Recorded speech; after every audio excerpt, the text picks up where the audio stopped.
อันนี้มีอยู่เยอะมีอยู่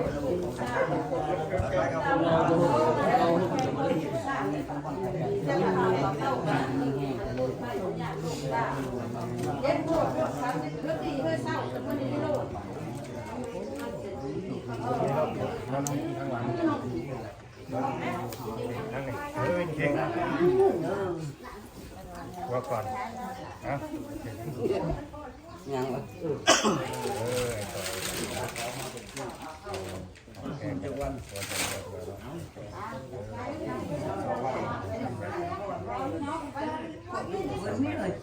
ไม่ว่าวิจิตสองการมาครอบบริพัตรกันหนักมาเดินขอบคุณระยะเนาะแทนเบิ่งแง่กัน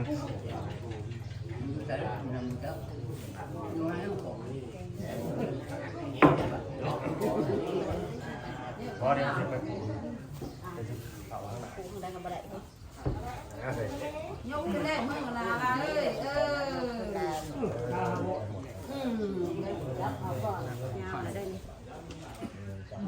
ได้ว่าเป็นคนเดี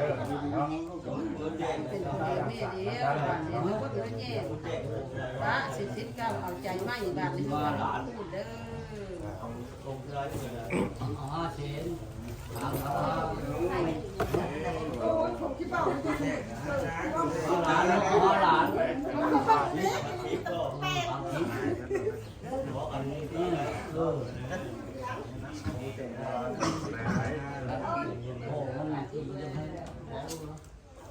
เขาก็มีหลายเรื่องมาบ้านมีก็ให้เขาโป้ให้โป้รู้นะนะใครจะแขนแล้วมันเอาลงมาไม่ได้รถประกองมันเท่าไหร่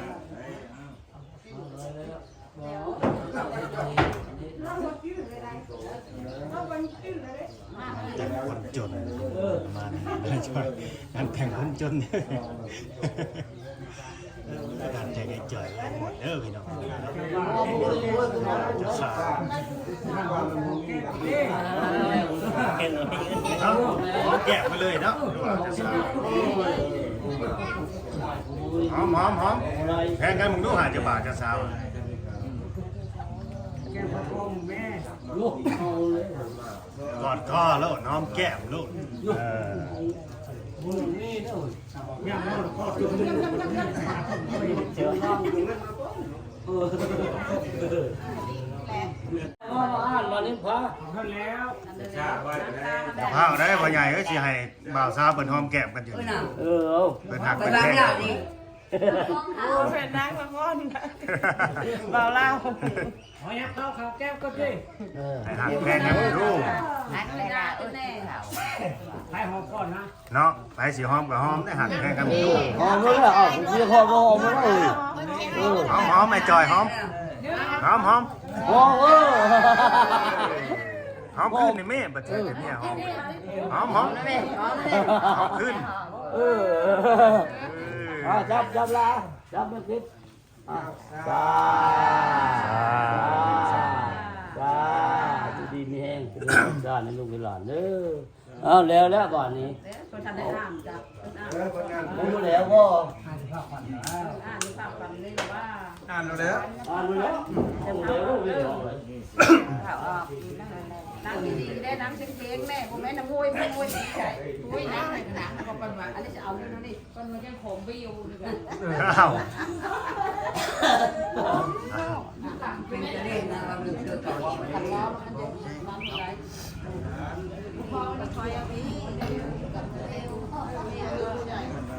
ครั้งแรกที่ว่าสองพ่อเยอะแต่ว่า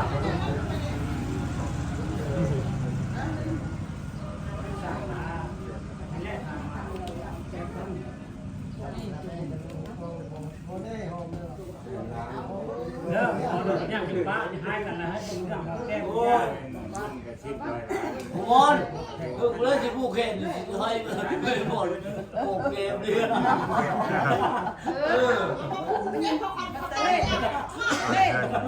ขันหมูเชียนขันหมูเชียนแค่นั้นสิไม่เลยโลกปีนึงแต่งแล้วก็ขึ้นมาเพิ่งเงินเพิ่น โอ้ยมันโยนหลายเนาะมึงไม่ได้เนาะเจ้าไม้เลย โอ้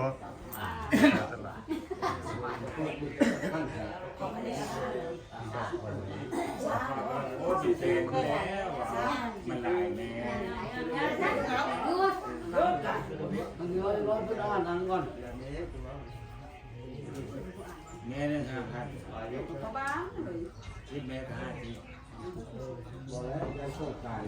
ก็หลานยังผู้แก่เอาแช่ๆอยู่บ่ตายเล โอ้ ย หลานแล้ว โหร้านแกน หลานทุบ้าน ร้านแกนมันใหญ่ เรื่องนี้กับแม่เมื่อแม่ บรรลุชายผมว่าผมคนหลานเป็นผู้แก่ว่าผมมาอย่างนั้นมันเปิดไป10,000ยังผมเปิดเด็ก3โตได้เนาะเฮ้ยผมคิดว่าซื้อหลาย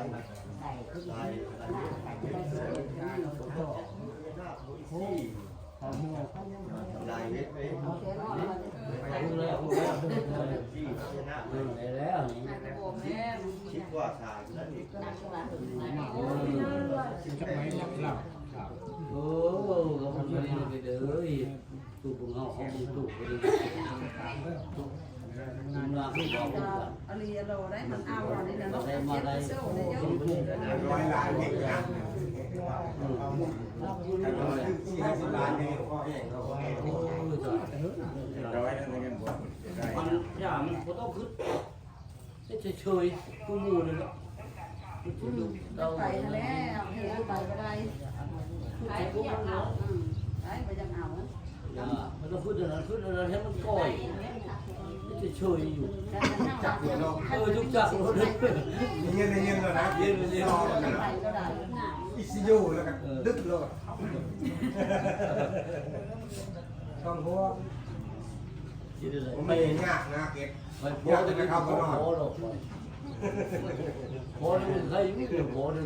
โพสที่นี่ยาก แต่ผมไม่ยังยากจะมาเข้าก็นอน รอให้สิ่งใหม่ เอาเราเล่าเด้อมาแข่งเด้อชุดจ้องเด้อ ละลายละลายแล้วมันกันแล้ว สังเกตมาหรอมันใช่นี่แหละ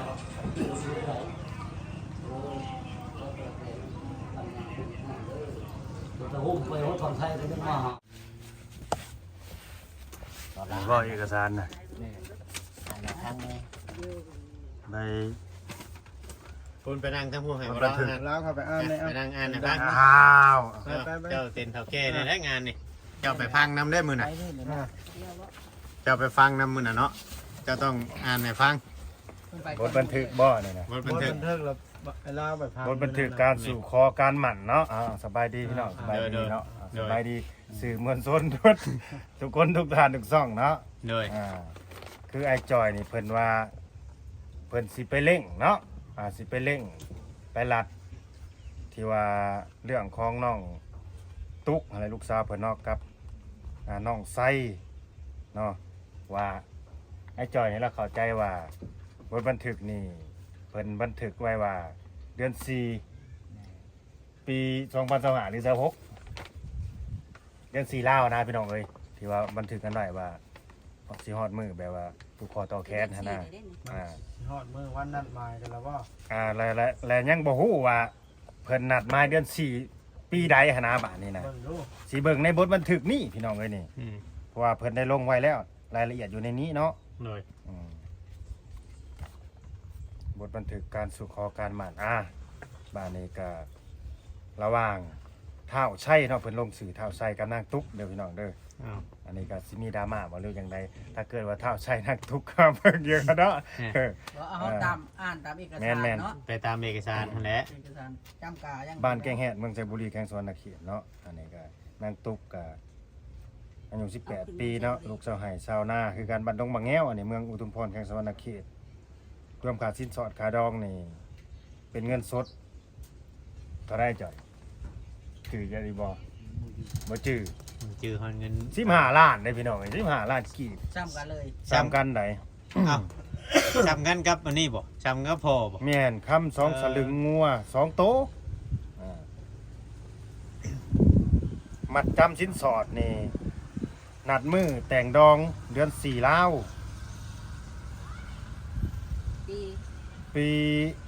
2026 ปีนี้แล้วไง ปีนี้แล้วนี่ฮอดนั่น แม่นได้มาแต่งดอง เอ่อแสดงว่าพ่อจ้อยต้องได้เมื่อเคลียร์เรื่องนี้อีก แม่นอีหลีได้นี่เนาะสิได้มาเคลียร์อีหลีได้นี่ แม่นแล้ว อ่า ต้องมาเร่งรัด มันฮอด มือฮอดเดือนเลยได้นี่ ได้ไหวได้ขออีกได้นี่ ทางนี้ต้องไปไขว่นะกันทางหน้าบ่มาบอกก่อนเด้ โอ้ยเขาก็ต้องทั้งไฟยิ่งเราไปคุย แม่นฮอดได้แก้วดองเอ้ยเนาะ แม่นกันว่า ฮอดยามฮอดมือฮอดข้าวแล้วได้ เอาเลยเด้อบาดนี้ ก็จะนัดวันที่ ปู่ย่าน้องตุ๊กเขามาเบิ่งเอ้าบ่าวเล่าวมาใส่ชน เดือดอีกแล้วพี่น้องเดือดอีกแล้วอันนี้เนาะ อันนี้บ่แม่นว่าทีมงานเขาอยากเดือดได้ ว่า เพราะว่าเขาอ่านแต่เอกสารเนาะ แม่น บ่ในมือนั่นบ่าวเล่าวก็ไปคือกัน อ่า ไปถ่ายคลิปนี่แหละมือก็เจ้ามาสู้พอกันน่ะเฮาก็ฮู้เพิ่นก็ฮู้คือกันปู่ย่านั่งตุ๊กก็ฮู้ อืม เนาะมัดจำค่าสินสอด เป็นเงินนี่มื้อน่ะเพิ่นเอาเงินให้เนาะล้านหนึงล้านกีบนี่หมู2หมู1โต มื้อที่มาขอหั่นน่ะมัดจำ1ล้านกีบแล้วก็หมู1โตบาทนี่ ยังเหลือ14บ่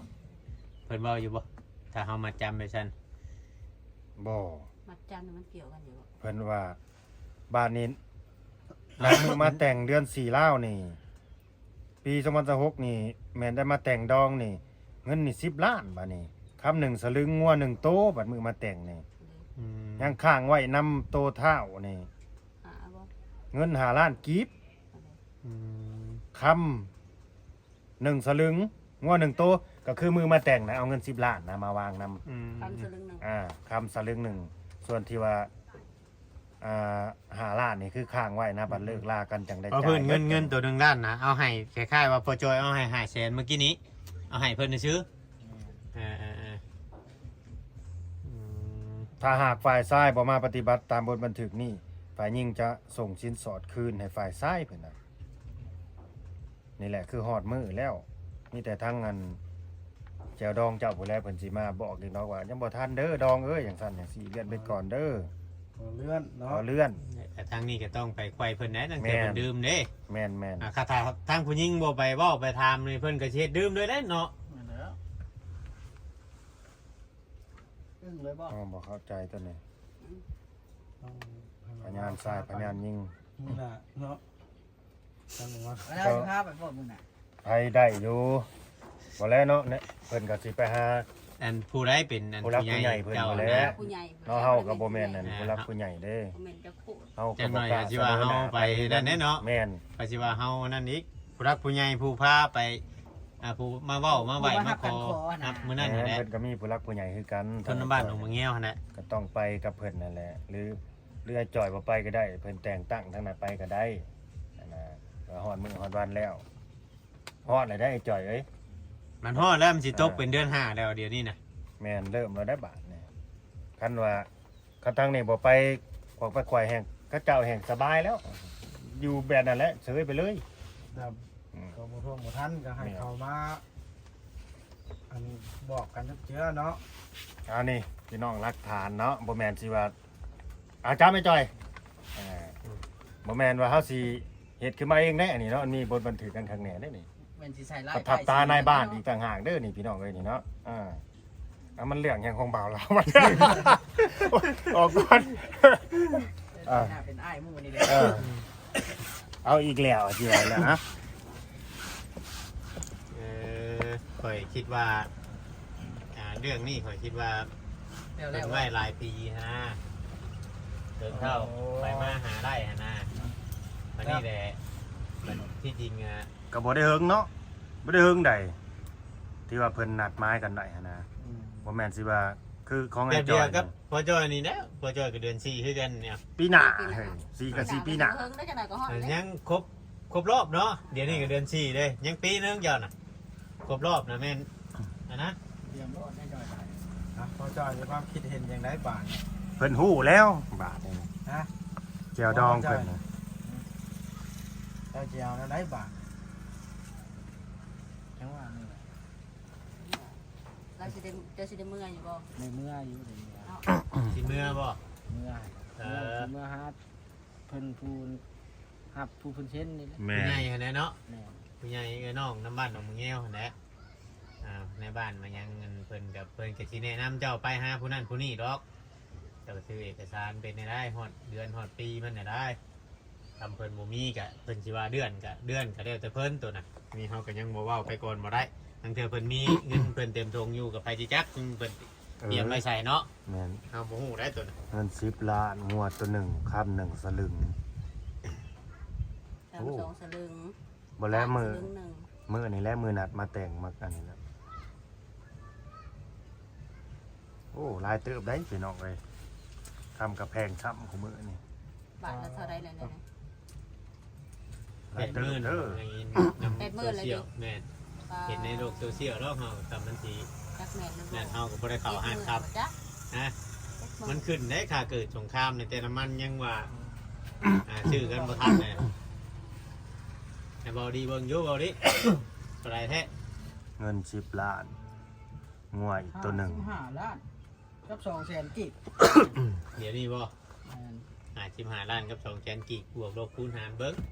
ทำจากหมื่น 28ล้าน2สลึง นักเติบอยู่ซะเนาะ ว่า2สลึง18ล้าน หนึ่ง สลึงหนึ่งก็ แม่น สลึงหนึ่ง คันสลึงหนึ่งก็14ล้านเนาะ14ล้านบวกเงินสดอีกสิมาว่างอีก10ล้าน ง่วยบ่ 24ล้านอีกบวกงัวเข้าไปอีก ง่วยจะ บ่ มื้อ ต่ำกว่า 6ล้านเนาะ 50ล้านนะรวมทั้งจัดงานจัดหยังบ่ต่ำกว่า50ล้าน น่าสิได้เลื่อนไปแล้วเบิ่งให้เขาก็ได้เนาะ แม่น ถ้าเกิดว่าผู้น้องตุ๊กได้เบิ่งคลิปนี้ก็พ้นคว้าเด้อเนาะ ต้องถามแก้วถามรองแน่เนาะปรึกษากันแน่เนาะ เอ พ้ อน เพิ่น คว้า ก็ ก็ให้มาครอบพอจ้อยบ่ทวงบ่ทันแล้วเนาะ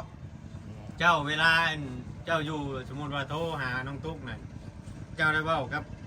เกี่ยวกับรองอยู่บ่บ่ได้เว้าบ่อ๋อคือว่ามีเวลาก่อนเจ้าสิเมื่อกับมาแดงกับลองโทรคุยกันเบิ่งกับแก้วกับรองอันนั้นอันนี้ได้ก็โทรถามเบิ่งมันฮอดเดือนฮอดมื้อฮอดวันมันได้รองเอ้ยมันก็สิง่ายหั่นนะเรื่องนี่สมมุติว่าเฮาเฮ็ดให้ง่ายก็ง่ายเด้เฮาเฮ็ดให้ยากก็ยากได้เรื่อง แม่นบ่จ้ะ แม่แล้ว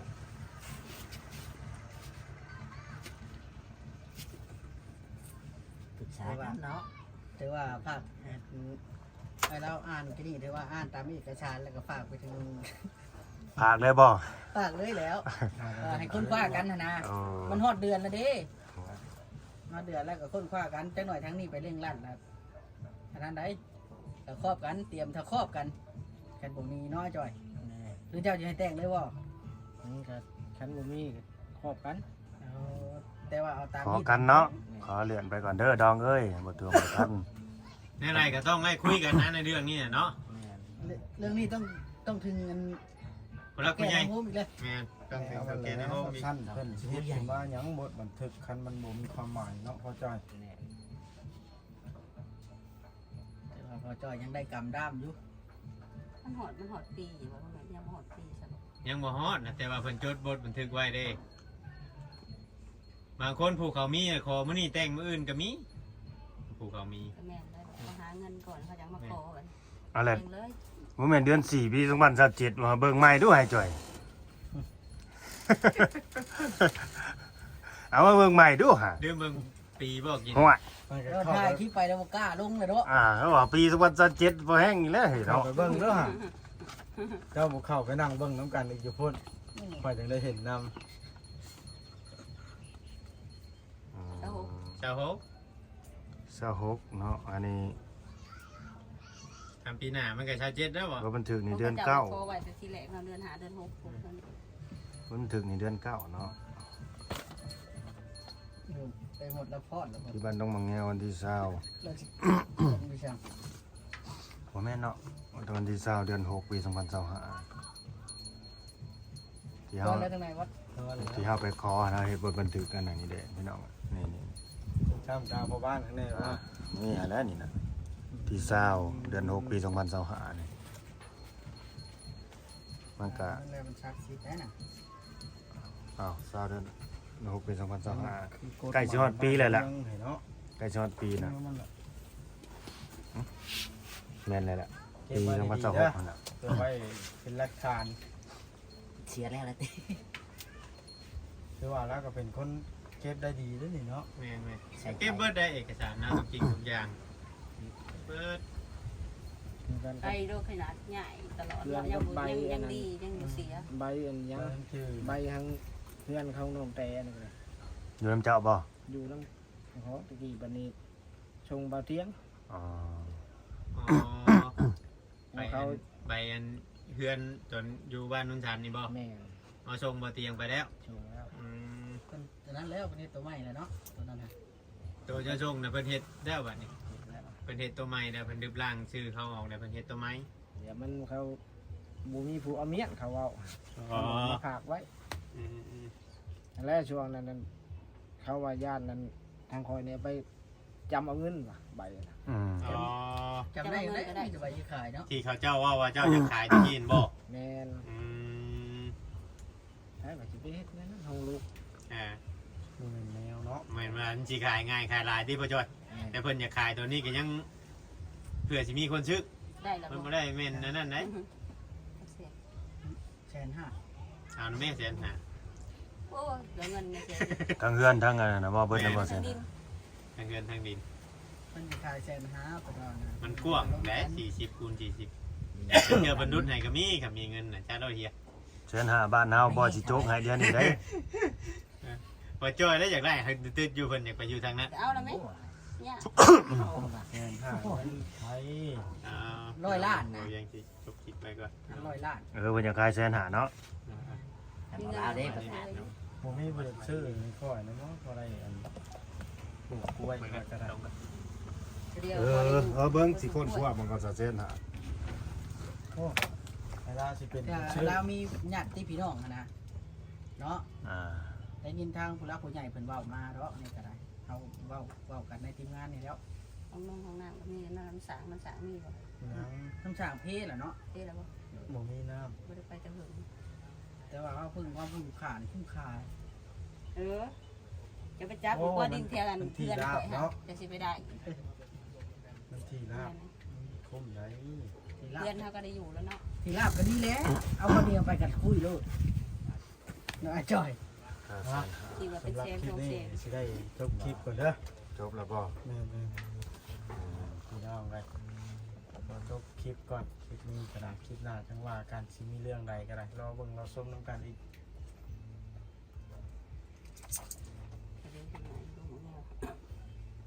เอ้าบาทนี่คอยไปสิได้จบกันบ่จ้อยได้จบบ่ ฟ้าเท่าขอคือหลายแท้จบก่อนหลายนาทีพอสมควรเลยพี่น้องเลยจบคลิปไปก่อน ยาวบ่ ยาว โอเคเด้อไอ้จ้อยเด้อมีแต่ว่าใจเย็นๆเรื่องขะดองก็ได้ไผก็บ่มีให้แบบเจ้าบ่มีนี่แล้วเพิ่นบ่มีก็ได้ แม่นตาเพิ่น ห ตา รือว่า โตนะ คาดว่าจะเอาขะดองลูกลงมาจ่ายขะดองให้เมียบ่ บ่เด้อ บ่ขนาดนั้นเนาะ ที่เพิ่นที่โตหั่นแหละนั่นนี่แหละเวลามันบ่มีมัน ถ้า ก็ แม่ว่าเขาเจะแต่งเขายังก็สิบ่เอานะสิชงให้ลูกขึ้น โอ้ส่งให้ลูกคืนเราบ่ได้คิดสิเอาขาดองน้ำลูก ส่งให้เขาเป็นทุนเป็นห้อนเขาต่อไปเนาะเขาจะเฮ็ดในได้ก็ให้เขาเฮ็ดบริหารเอาเองแสนหานี่มึงมีผู้รักผู้ใหญ่ซื้อให้จ่อยสิเจ้าจะบ่ไปอยู่ฮะแสนหา อยู่เอาให้ได้ เอาหั่นแหละ เพื่อนอยู่นี่ได้บัด เงินอยู่นี่ก็ปลูกป้านี่แหละยามหน้าแล้วมานอนเฮ็ดนะ มันเห็นหน้าบ่ แม่นแหละ